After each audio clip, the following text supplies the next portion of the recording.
The intro video apparently too good for my computer. I don't know what that was. Computer didn't really want to play the video properly. But hey, here we are. Final game of the day, the Summit 2, brought to you by G2A.com. Make sure to go check it out so you can use the draft during that. I don't mind. But anyways, there you go. And of course, I'll be your host. Final game. I'm Helium. Hopefully you've enjoyed so far. And hopefully if you're just joining in, you'll enjoy this game between Team DK versus LV Gaming. So DK right now, they're 1-1 on the day, at least from what I've seen.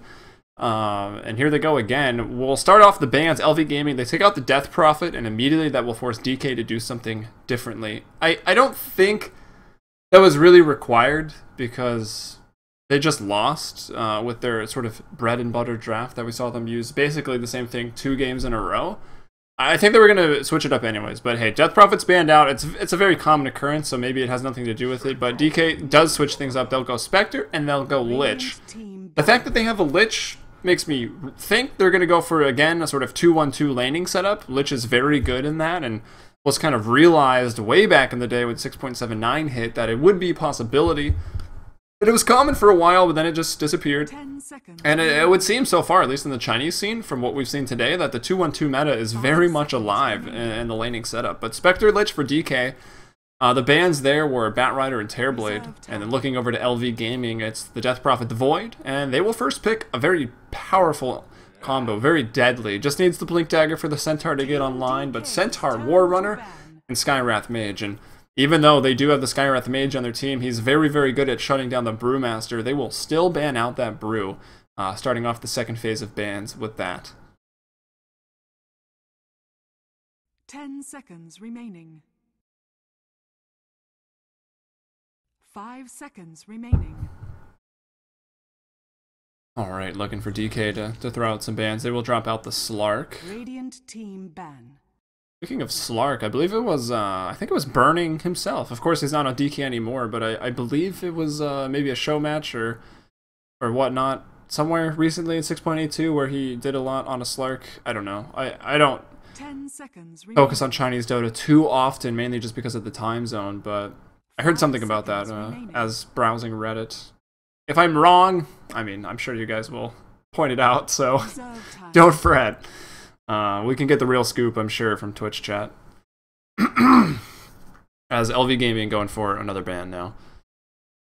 Maybe just worried about some ultimates that are going to hold you in place. Like, a Puck would be a good pickup along with the Lich. You got maybe a Ravage coming out, a Black Hole, just anything. Chronosphere, wow, that's banned. But Chronosphere would still be good as well. Anything to sort of keep you in the team fight, in the vicinity. Even honestly, a Warlock with the Rock and the Upheaval with the Chain Frost. Oh, unreal. They might actually go for Warlock because the Warlock Spectre combo, as sort of old as it is, it's really good. Warlock got some buffs, and now that I've said it in my head, it's all I want. All I want to see. So hopefully DK pick that up, throw the Warlock middle. He's a pretty good mid laner. He's a little easy to gank, but he can dominate the mid lane. So maybe we see it. It's Brew and Viper taken out by LV. They'll drop out the Ogre. They're maybe a little worried. Maybe they've seen what LV are inclined to go for when they open up their drafts with a Skywrath and a Centaur, but it'll be DK going for the Razor third after that Ogre ban, and now it's over to LV looking for their third pick.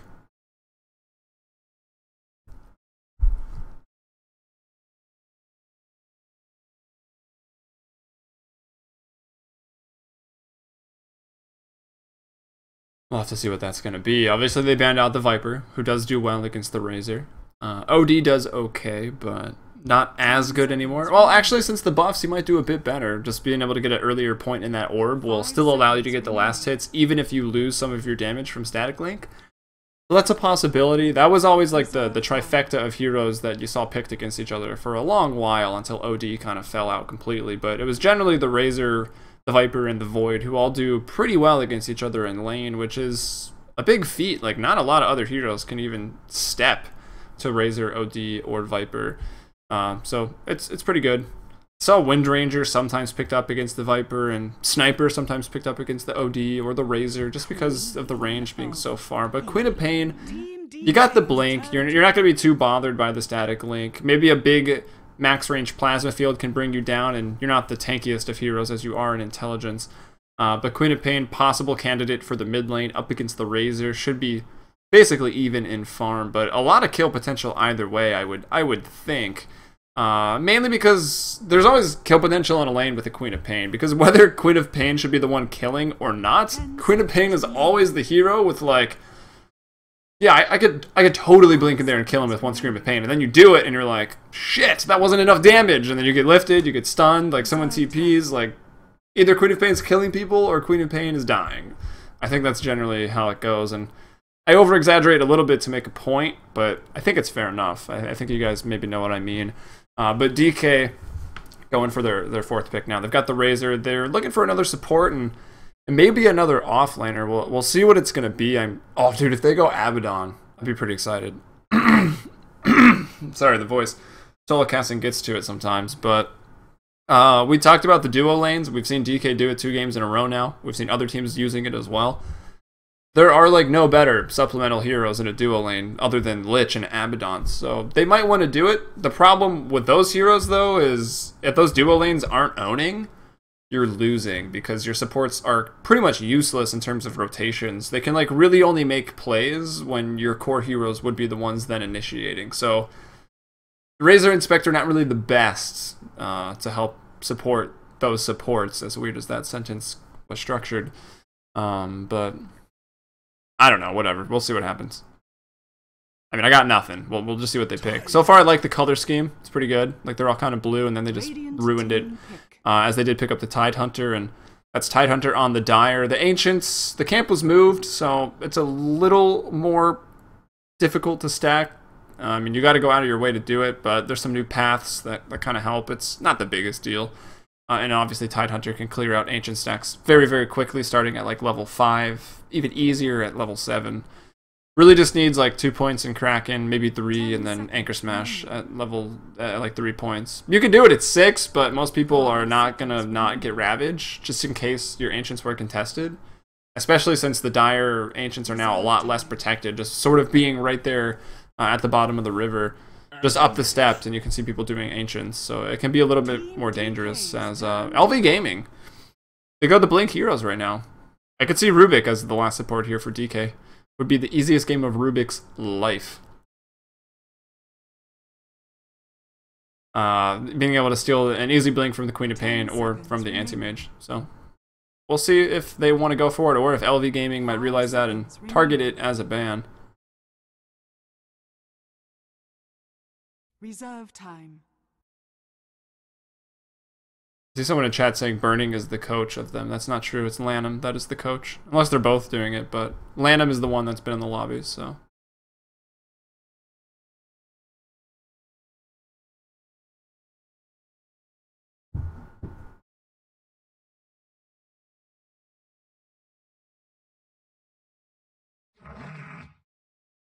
Okay, nice spam. They'll ban it themselves? Dude, are they going Enigma right now? I think they might be going Enigma. So, I already wanted the Ravage. I mentioned it as a great supporting ability to that of the Chain Frost. You know, keep them in place. Chain Frost bounces, Chain Frost murders. They ban a Rubik. They don't want Chain Frost stolen. They don't want Tidehunter stolen. Rubik would be honestly really good for either team. The big ultimates for DK and the simple blinks that can make a lot of positioning difference in the early team fights or in the late game. That Rubik could steal if he was on DK. So they'll take away Lion. I guess the mana drain is maybe an issue there. And okay, yes, the mana drain. Sure, it's always good, but really the instant hex would be really fantastic for killing the Queen of Pain or Anti-Mage. The only other instant hex in the game is Shadow Shaman, so if they really wanted the hex, they'll pick Shadow Shaman. That's if LV Gaming's train of thought is correct, but it's not quite. They'll try to shut down the blinking heroes a little bit, and they will pick the Disruptor with that glimpse. Looking to bring back the Queen of Pain, looking to bring back the Anti-Mage, as both of them will be very, very annoying, have a lot of map presence, and be They don't do a lot of damage to the towers, at least until they get decent items, but they'll be pushing out the lanes. It'll force DK to respond and to maintain their lanes pretty much all the time into the mid game and especially later on. So LV Gaming, I mean, they're not as well-rounded of a draft, but they seem like they do have a draft that could be very hard to deal with if the laning phase even goes somewhat well for them. And now they'll pick up the leap. And even some more split push, and now a Moonlight Shadows as well. So now even if you get glimpsed back, if you're DK, you better have a Sentry or Dust or an early investment into a gem. Otherwise, they're still going to be getting away. So I like both teams' drafts actually a lot, and I think it's going to come down to who plays better, or also what style of these two's drafts is going to turn out to be the better style in 6.82. I mean, you can see them already adjusting to the meta a bit. Like, DK has Spectre, ultra-late hero. LV Gaming has Anti-Mage, who I would say is a late-game hero. He gets to the late-game potential earlier, but in terms of ultra-late game, he's not the best. He's pretty damn good, but he's not the best. And honestly, once you get to that argument, I think it's all pretty, like, subjective anyways. It's really just opinion at that point, but, anyways, we'll introduce the teams here and the tournament and myself one more time before we get started. So the tournament, you're watching the Summit 2. If you're talking about it, make sure to hashtag the Summit 2 on Twitter. It's presented and sponsored by G2A.com here and, of course, Beyond the Summit. Kind enough to have me on. I'm Helium. I've been here all day casting for you guys, or at least the last 3.5 games, I guess. And of course, you can follow me on Twitter there at Heliumbrella. But let's introduce the teams, as that is a lot more important right now. Team DK on the Dire, playing for the third time that we've seen them on this stream. We've got Dreamy U on the Spectre. The man knows how to hit creeps. We'll probably see him do it again. XBG only plays Ice Heroes. Crystal Maiden twice. Now he's over to the Lich. He will build Tranquil Boots, which further builds upon my point that they should be made of ice. But here we go. There's a smoke up from LV Gaming. They're very, very close to running into each other right now. It's going to be Feet that they find first. So Feature running it out of here. Oh, into the narrow choke point. Arrow to the backside. There's the first blood. I think they were trying to feed it to the Anti-Mage, but it will be the Centaur War Runner that grabs that early first blood. So DK strike. Sorry. Get struck. LV Gaming strike. Get that early first blood out with a nice arrow there from the Mirana. That's long DD there. The battle begins. Oh, another arrow coming in. It's going to force Cold Snap to dodge it here. It looks like he is, well, he has been playing the support, so now he transitions to more of a classical supporting role. He's been the Clockwork sort of 4 position in the off lane along with the Wind Ranger. That's how DK has been getting by in their last couple of games. But now he'll be the support, relegated, I guess, if you will, over to the safe lane, along with the Razor. So that's going to be Feature playing the Razor. Did just die. So early first bloods like that, they don't really put DK behind. It just puts LV ahead, because you've got, like, what, 80 gold, 50 gold in your inventory. It's not much to lose. It's like a creep kill, so not too bad. Tidehunter, though, played by Black, once again, on a green hero. It will be a duo lane in the middle. It's Dreamy U there on the Spectre with XBG supporting on the Lich, and there we go. That takes care of DK's lineup. So they really like the 2-2-1 meta right now. It doesn't have to be 2-1-2. It could be 2-2-1. It's fun to see them mix it up. As now over to LV Gaming. They got the first blood. Long DD on the Mirana. His arrow helped set it up. Lin on the Centaur Warrunner was the one to get it. Now Inflame in the middle lane on the Quap, getting a lot of damage in there on Dreamy. And so far, not bothering him too much. But as that Lich gets levels, Quintapane's life will become hell. ZYF, we saw him at the tail end of the game earlier, playing on a Weaver, farmed out of his mind. This time, he'll be on the Anti-Mage, with the Burning set. Or at least some of it. There it is. It's pretty sick.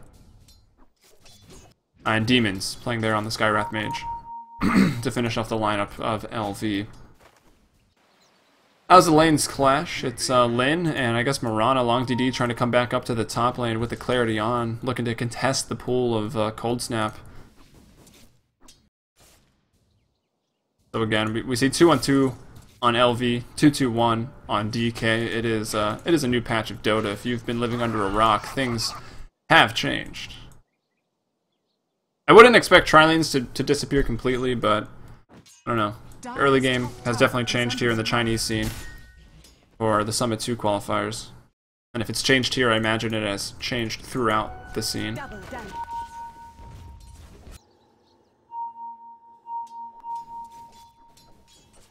Lots of tangos on this Lich. So far, just 1 point in Frost Blast. Level 2 is going to be a bit more annoying for Inflame, as you're going to get a lot of extra damage out of there. But arrows coming from the backside, you never expect those, but they are able to dodge it in time. I think one of the cooler things, back when the Roche Pit, I guess, was sort of like here, trying to shoot arrows into the mid lane, someone was standing here at like the very start of the game and shooting arrows like this way into mid. It was hilarious. They were level 1 forever, but like they'd sit here and shoot arrows into mid, and then they'd like go sit over here, which is a really good spot now because of the paths, and like even here, and shoot arrows into the backside of offlaners at their tower. It's like you really don't expect the arrow from that direction, and you're not looking out for it, and a lot of times it will catch you because like your vertical height is like a pretty big limitation in Dota, right? Like that's what a lot of new people complain about. I personally like it. It allows for more interesting ganks and potential ganks just because you do have a limited view, but like Black right now is probably playing with this camera like this just to keep tabs on the anti-mage or if anyone's showing up. So you can see he's not looking behind him for those arrows, and maybe we will see the Mirana long DD try something of the sort, but for right now he's sitting up top, and in the middle lane we'll check on the farm. Spectre 18-2. Farming very, very well. Of course, Dreamy U seems to always do that, forcing the Queen of Pain out. She's getting her levels. They're not shutting her down all that much. She's 10-5, and well, Razor as well for DK up in the top lane. Feature, he gave up that early kill for the first blood, but farming nicely. And Anti-Mage, once again, we'll see a game of an Anti-Mage with basically uncontested farm. Black trying to get over to that bounty room, but he might be giving up a kill. They're both very, very low on mana. He goes in for the Anchor Smash. He's got 3 points in Kraken right now, and they just do not have the damage to bring him down. And Mirana, though, for LV's side, will at least get one of the runes. Picks up the haste top. Is level 2 now as she rotates into middle. With the sacrifice, wow, look at the sacrifice. There's not a lot of denies between the Lich. There's 4 on the Lich and 2 on the Spec, so that's about 6, but you gotta look at sacrifice being used like 100% of the time. So even though they're duo laning, you got almost level 5 Spec, a level 4 Lich, and then you look at the Queen of Pain and she's like just barely level 5. So having split XP and being basically the same level as this Queen of Pain, that sacrifice is really having a big effect in that lane. And it was a little harder to see it the last time we had a Lich, but in that mid lane matchup, it's a bit easier to notice its effects. But now Lin trying to run away. He's got the Thunderbolt over his head, and the arrow will land off the Centaur's stomp, but there's not enough damage. They will have to back out. Not able to get a kill, but bit of a fist fight up there on the top lane, but not too much blood drawn. And now in the bottom, Black in trouble. Arcane Bolt going in. I'll be alright. Again, that Kraken Shell. He puts 3 points in it. Generally, you'd see a 2-3, but he goes 3-2 with the Anchor Smash, or the Kraken Shell and Anchor Smash. I can get behind it. Clearly, it's been working out. And once again, I like the same thing. Anti-Mage versus Tide. We see why the Anti-Mage has been picked. It can really hurt the Tide Hunter. This Tide Hunter, though, is doing a lot better than the Tide Hunter in the previous game. Even though that Tide Hunter did get with the win, he had a very difficult time in lane. At this point, he had like 1 CS, whereas this Tide Hunter has 15 and he's already level 6, so he's done well for himself. We'll see a TPN up top as Feature has taken all of the damages. The Glimpse back will send him away, and Feature won't be able to go on to lane. Actually, LV is going to rotate over as well. Try to maybe bring down Cold Snap here as he overextends a little bit. I guess it's not overextending unless you die, so the perfect amount of extension from DK. Not too over-aggressive.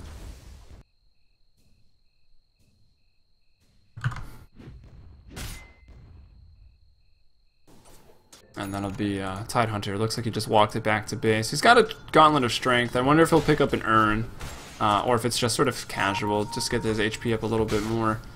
But for right now, basically at equilibrium on gold. DK, as usual, starting off the laning phase about 1,000 experience ahead. They've been doing a very good job at that, and, well, yeah, they've just been doing a great job at it. Their duo lanes here, the fact that, well, they've got Lich this time, which helps out even more. But they were even going against one in the previous game, and still were maintaining a lead there.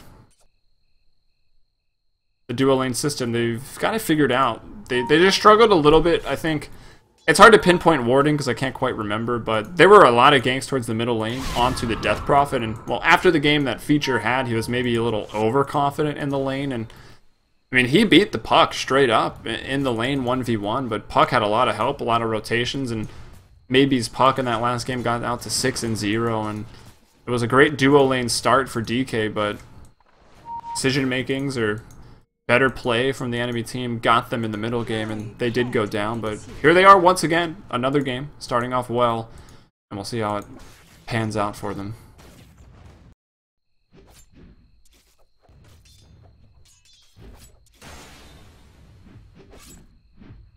I guess this is why. Look at the Anti-Mage's skill. He goes 1, 1, 1, 1. He's got 2 points in stats.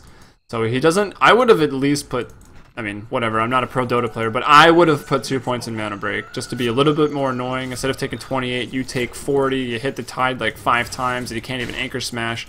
Seems a lot better, because like ZYF is playing really passive, and he's trying to just deal with the anchor smashes. But why deal with them when you can just like tell Tidehunter to like screw off and like take all his mana? Now it's all gone, and we'll see Anti-Mage probably do a lot better. But we got to go back middle. Inflame trying to have a bit of a dive there, won't be able to kill Dreamy U, and now he's glimpsed back, still has a haste, throws out the scream, and actually Spectre was there, but just TP's out, and it's not enough to kill XBG, which puts DK on the board now 1-1 at 8 minutes. First kill came out before creep spawned, and it took almost another 9 or about 9 minutes to find the second kill of the game. Teamfight recap. Guys, screams in agony with the Sonic Wave. Sorry, I call the alt Scream of Pain a lot, even though I know that is the third ability for Queen of Pain. Sonic Wave used. But she will go back to farming. 28-9, falling behind the Spectre a little bit. Spectre doing quite well, 35-4, but not as well as Anti-Mage or Razor, who is in some trouble. He's 54-20 on the CS, but his life is threatened right now, and he will go down. There's basically no chance, as that arrow was even going to connect. Fairly point blank, but it's enough. He won't be able to get any kill there as they gank him. 3 versus 1, and they bring him down. We'll switch over to net worth right now, and even with that death, it's the Razor out front at 3.9, and Anti-Mage's just behind him here at 3.7, almost to the Battle Fury already. And I promised I'd do a little bit better of a job on keeping up with the early item progression, so we'll try to find out exactly when ZYF picks up his Battle Fury this time. But looking at the items overall, it's an Aquila over on the Razor. He's sitting on a little bit of gold, not really any at all, but going for the drums. Aquila treads on the Razor, and probably a mech BKB after that. Doesn't look like they're too worried about the mech. We'll see what Black wants. He does have his Arcane Boots. I'd expect the Blink next. He also could go for a mech, and no stacks yet of the Ancients, so they haven't really farmed those, or planted those crops yet, if I can borrow the term from Pyrian, because I think it's honestly the best term for what stacking really is like. But yeah, not a lot of progression yet. Looking at Spectre's pulled up money. She goes phase, and she will pick up the urn, so I like it. Spectre urn is... I mean, Dota's an old game, right? We've been playing this game for years. And Spectre is not a new hero by any means. And you're like, Urn Spectre, like, that's terrible. It's really not. It's like actually so good. Especially since the Urn got buffed in 6.82, but we saw it emerging as a playstyle and in 6.81. And I'd give the credit to Slasher. He made that post about how he plays Spectre, and like immediately after that, I saw everyone going for Urn, and it's been very effective. Because basically, you can farm up your Spectre, you're farming, it gives you a bit of mana regen, and when you want to join the fights, you join the fight, you haunt in. If you live after the fight, you've got urn charges. You no longer have to run back to base, you just put an urn charge on yourself, run back to farming, and, you know, farm until your ult's up, join the fight, get urn charges, repeat. I mean, that's the ideal scenario if you're a Spectre with an urn. But up top, we've got Feature really trying to get it done in the top lane, and well, a big Disruptor alt kinetic field holds in the Centaur, and the Haunt goes in, and whoa, look, what's that? Is that 2 urn charges? The mana regen will kick in, they'll try to push the tower, and Dreamy U will find himself back to farming, and they're going to have to leave Feature behind. He's not getting out of that one, and you can see the Mystic Flare DPS reduced a little bit. Still the same total damage, but it used to be over 2 seconds, now it's 2.2. Still enough there to bring down the Razor. The Mystic Flare does, what, 608 damage? So still, you can see Skywrath doing the majority of the damage for that kill. Radiant's bottom tower is under attack. Oh, the back hurts, guys. Been sitting here for really long time. Such is gaming. Inflame, gonna get glimpsed back, but it will be alright. It's gonna be trying to scoop out the Invis rune, he'll find it. No. Okay, yeah, he got it. That would have been bad. If he didn't get it, he might have died. He would have died. There was, like, no help. As XBG is trying to maybe pick up the bounty, but Tidehunter has already got it, and is bottom lane with the Ravage, level 9 right now. Looking at the levels, Mirana's at 5, so Long DD, the one roaming around, has suffered the most in terms of experience, as you might expect. Lich is about the only hero that can roam and keep his levels up just because of sacrifice, and he's actually done well since he was a duo in the mid lane, is already level 6, has the Chain Frost, and wants to look to use it. We already saw a really good ultimate there with the Disruptor, and it goes back to what we talked about on the draft. Not only with the Ravage, but also the kinetic field, the static field. There's a lot to hold people in to the Chain Frost, and that can be very, very deadly. So the team fight potential for DK right now is extremely good, and that's the one thing LV, I mean, they've got okay team fight. I feel like you always do with the Centaur and a Queen of Pain. Lots of burst at damage and slightly AoE for the most part. But they've got the annoying split pushing lineup that is going to take some time to get online. Oh, whoa, if they could have glimpsed him, that would have been hilarious. They will pull him back though with the glimpse, locked in the kinetic field. One Chain Frost is going to go, and oh, what's that? Two more orange charges for Dreamy? He's set, man. Didn't even take any damage that time, but keeping those charges, and let's not forget, he gets them to mainly heal himself in between fights, but he can use them offensively as well, and that's the main part that got buffed. Up top, though, we will see a bit of a Besu Reisu, as the tower is going to be fortified up top, and middle already has been, and now it will be refreshed. Are they going to go up for the defense? 300 HP remaining on the tier 1. The team fight, it hasn't broken out in the middle lane, so the TPs will come up. That looks like that's Razor first, and Anti-Mage will actually get the last hit on the tower, so play himself into the trees. Uh-oh. Got Tidehunter coming up here. No Blink Dagger. Tidehunter will be the one going for the mech, which means Treads Drums Aquila here for the Razor. Expect him to go BKB or Aghanims next. We could maybe even see an early AC. You see that sometimes with the Razors, but here we go. Inflame ZYF. They want to kill him. Keeping him interested right now, but it's actually both teams with support, and I gotta say, DK with the stronger team fight here probably will be able to take this with without too much effort, and still level 5 on Long DD, so no Moonlight Shadow to try to get you out of this. And oh, did I forget what I was doing? Damn it! Alright, so the Battle Fury's up at 15 minutes. I'd guess 13 it came up, and he's got the brown boots on himself now.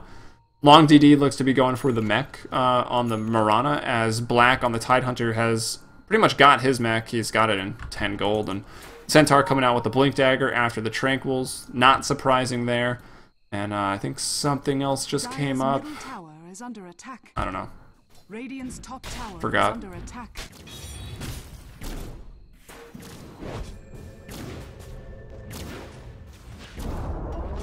Radiant's top tower has fallen. Dire structures are fortified. Alright, they will fortify the middle tier 1 tower. DK, they want to fight, they want to defend. They do have Haunt available, they've got Ravage, they've got Chain Frost. Cold Snap, though, they will not have Static Field as Disruptor the first to fall here. Now no Glimpse. The negative Urn Charge goes out.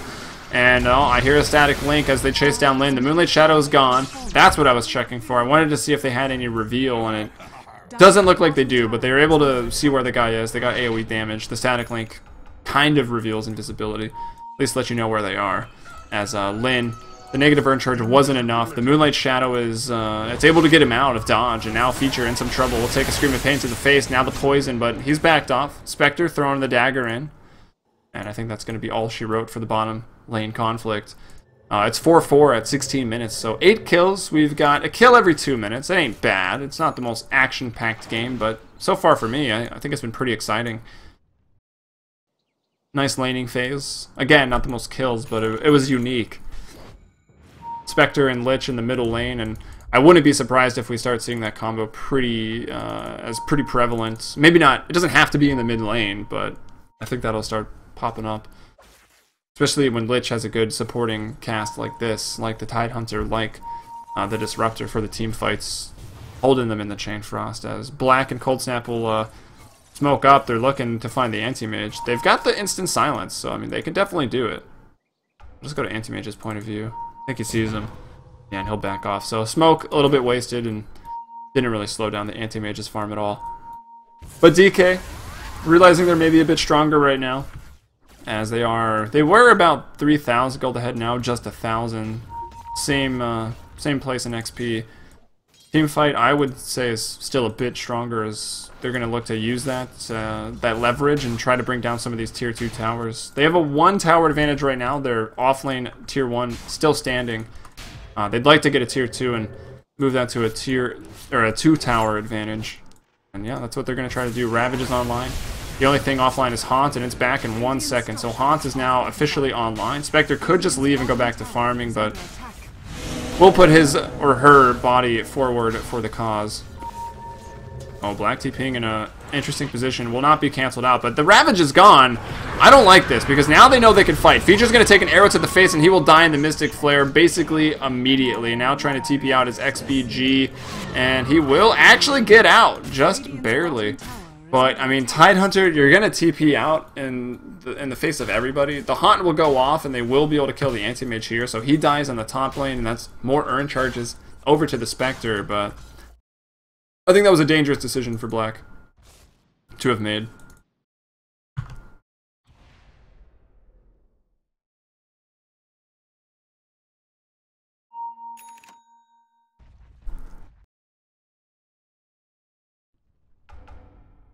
Alright, well, I talked about not seeing it for a long time, or not seeing it yet in 6.82, and the Necro Book will come out for the Queen of Pain, so they want to add a little bit of more direct push to their lineup, and that'll get them even on towers. Well, the Fortify delays it a little bit. Another Arrow Magnet right now for Razor, as they will glimpse back Long DD.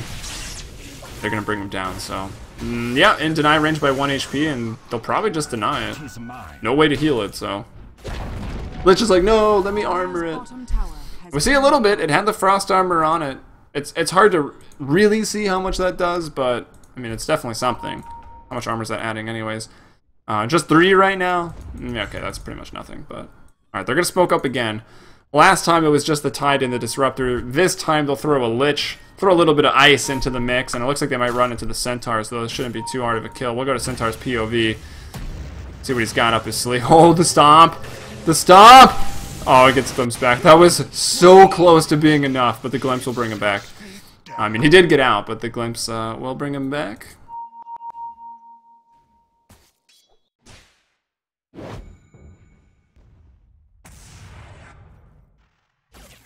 Seven to 5 now the score. DK up by 2 kills, 2,000 gold, still about 1,000 XP. Queen of Pain gets the bounty and is close to finishing up the Necronomicon too. Checking back in with the Anti-Mage. He's already up to the Yasha. So Yasha at 1,200 gold, which would say he's had it for a while. Maybe about a minute. If we look at Anti-Mage's, his gold per minute now, we can calculate how long he's had the Yasha based on the money in his inventory. That's not the right chart. He is at about 500 gold per minute. So yeah, 2 minutes he's able to farm up that much gold. About 3, I suppose. So there, 3 minutes he's had the Yasha. Soon we'll have the Manta. That would be my guess anyways, I could be wrong.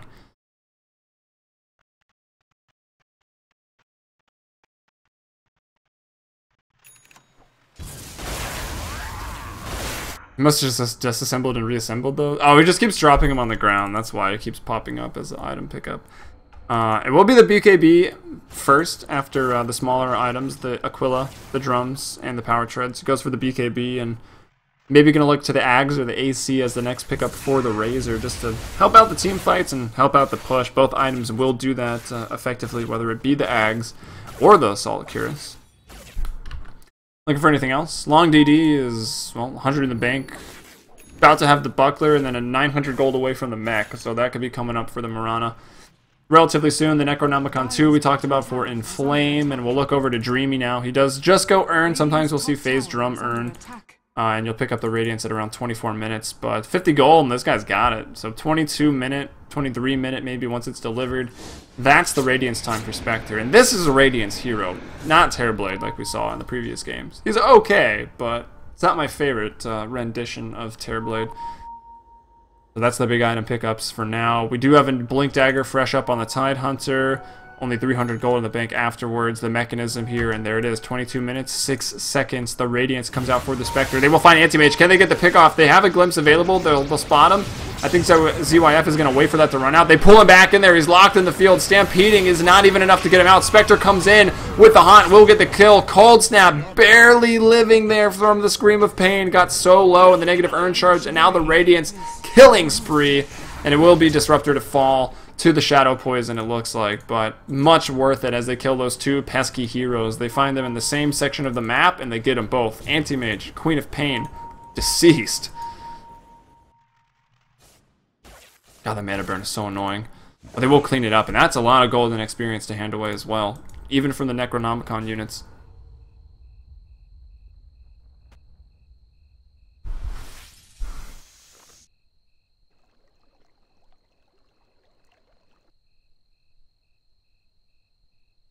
Rune has been claimed. I think it was Invis for the Queen of Pain. She thought she could make the plays with that Invis, but not quite able to. Ended up giving up her own life. They'll respawn now. They were not forced to buy back, although they do both have it available. Looking at the Queen of Pain, she's fallen back a little bit. She was duo laned against in the mid, so we don't expect her to be at the top of the net worth, but about 8,000 there in net worth. Spectre at 9.4. Razor 10.3 doing very well. Arrow to just barely be dodged, and we've got Anti-Mage up in front in the net worth at 11,000, so doing very, very well. LV Gaming looking for that wraparound, sort of that side attack here from two fronts, man. Dangerous stuff. Spectre, though, not scared. Doesn't have Haunt, but is with the team.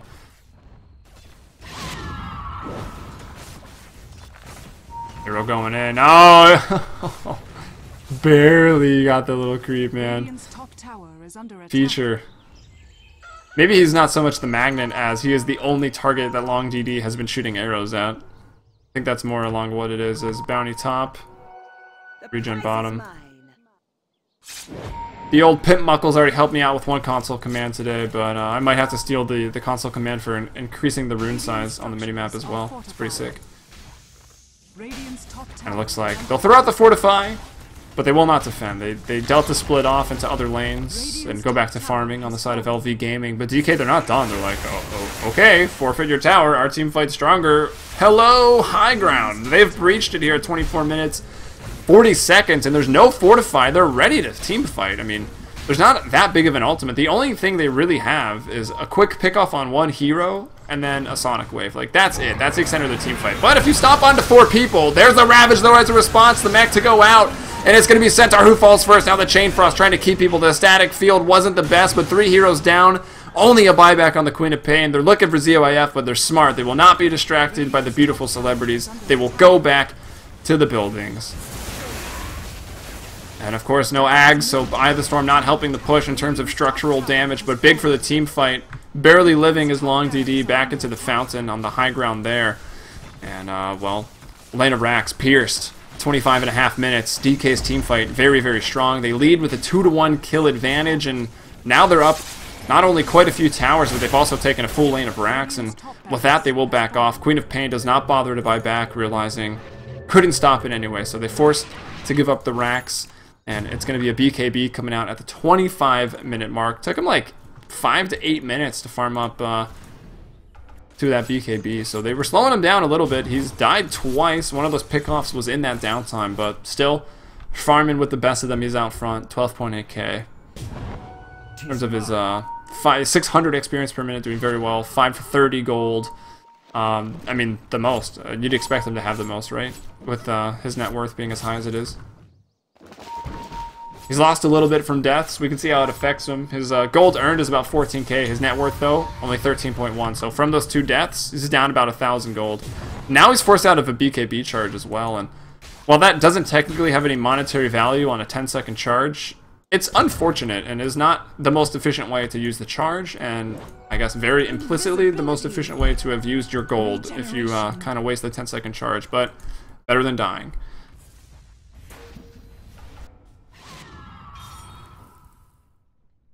4 staff coming out for XBG 26, just below the 27-minute mark. So the Lich, he's got his Lich boots, and he's picked up the 4 staff as well. So a little bit more mobile, get off some good chain frost. As of course already had quite a few. The Ravage to help out. The last Static Storm kinetic field, there's been some good ones this game. The last one in the team fight up top, it was here. I think it was just enough to bring down the Centaur. It was in a response to him.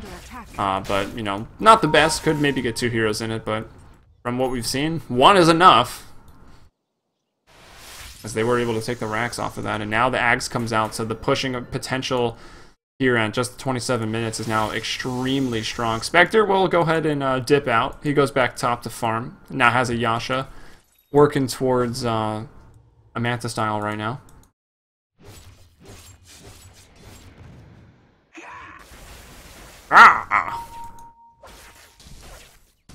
It's my Razor plasma field impression. I'm not known for good impressions. Alright, Centaur getting things started off again. Feature always going to be the target, and they can't find it. That's a big 5-man Ravage here from Black. He takes down 2 immediately. Lin has buyback available. Who'd they glimpse back? Ah, there he is. Inflame. Inflame to fall. No buyback available right now. Centaur gonna have to expend his, and they've got a little bit more than half-life on the Eye of the Storm. Maybe a quarter of it by the time the creep gets to the base. Going to try to ice armor up that front creep. Well played, Lich. Keeping it as live as long as possible so you can get that Eye of the Storm in onto the tower. Doesn't reduce the armor of towers. I kind of thought it did last game for some reason, but it doesn't. Still does hurt the towers, and he's doing a lot of damage here. Spectre will fall. Has buyback available, but it's the tier 3 tower that's going to go down, and I think after this they might be able to at least get the range, but are going to be very, very cautious, and will just back off as ZOIF now showing up again to the fight with his Vladimir's offering. And that's the dieback for Lin. So Lin taking a heavy hit on the net worth, and you can actually see him down there. Decent farm priority this game, and 3rd least in net worth. DK, we haven't looked at the graphs in a while. Over 10,000 ahead in gold and about 7,000 ahead in experience. So the game is pretty much theirs to lose. It is theirs to lose, and probably they will just be very careful and maybe take a Roche and go to finish this game. 2 lanes of racks should be enough for LV. Should force the GG out of them, but who knows? Maybe they want to fight to the bitter, bitter end.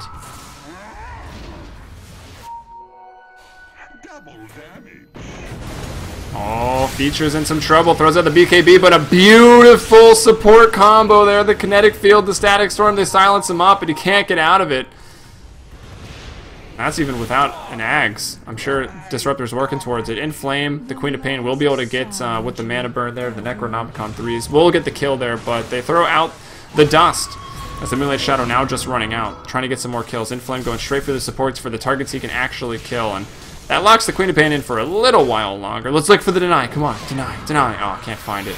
Long DD leaping back out, trying to get the buff, the attack speed buff off, and well, he's able to get out of dodge, but Inflame not so lucky. The Spectre and the Tidehunter jump back in, and now 3 heroes down. DK, if they wanted to, they could buy back and really force the issue in the bottom lane, because Ravage is back up in about 5 seconds.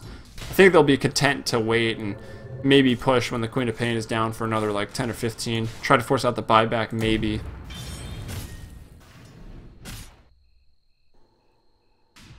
I feel like, how's that song not been done as a parody? Something, something, buyback, maybe? Hey, I just killed you. Don't get angry. Blah, blah, blah, buyback, maybe. I think I'm onto something, guys. I think we got it. Maybe it's already been done. I feel like that was too easy to come up. Subconsciously, maybe I remember it.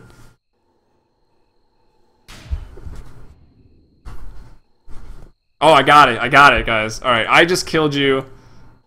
Don't get angry. You got the gold. Buyback, maybe. Boom. I'm an artist. Alright, they're going in for the Roche finally. As, sorry, I can't even take myself seriously. They're going for the Roche, and honestly, this should be the final piece of the puzzle. And they should be able to just end the game off of this. Pretty much no contest. Their ults are really, really strong. Their team fight throughout the whole game has been very, very strong. LV, though, has put up a good fight. We saw them stomp Tong Fu, and then we saw Tong Fu get revenge on another team. I believe they took out Speed Gaming. Then we saw DK do very well, and LGD got the revenge on DK. Now DK going back against LV. It's been a back and forth show here in the Summit 2 Chinese qualifiers here. What I believe is either the first day or very close to the first day. Let me check the calendar out here. I don't even have it open. Hopefully we don't miss anything. Minimap, we're good.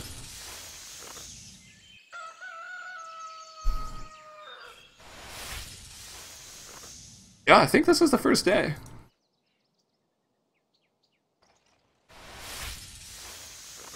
It's an honor to be here on the first day of the Summit 2 Chinese qualifiers, I must say.